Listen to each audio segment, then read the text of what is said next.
And breaking news coming in, the NIA DG has returned to the CRPF camp from the Baisaran Valley. The NIA DG stayed at the crime scene for nearly 3 hours. We're getting these updates on the NIA investigation into the terrorist site. And Kamaljeet Sandhu joins me live on this story. Kamaljeet, what more do we know? The NIA is investigating, the DG is there. What do we know about the ongoing investigation?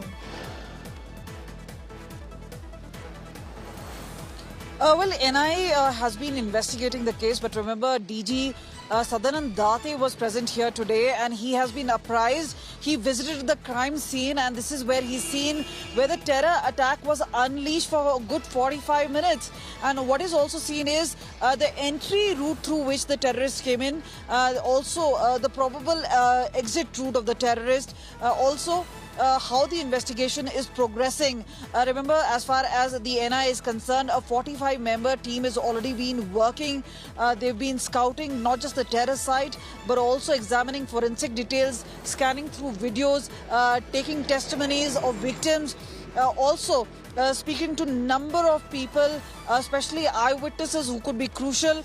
There's also the likes of Muzammil, a photographer who's there, somebody who could give vital clues. So all this a part of a detailed investigation. But at this point of time, since NIA has put all resources on this particular case, led by IG, a DIG and a SP, this is an extremely important case because remember, as far as these terror cases are concerned, to trace it back to Pakistan or connect the dots, that is something the investigators have to do. There's already information coming in through sketches, not just through photographs which have actually been available, but what is also known is that in the past also the terror attacks have been on a hilly terrain.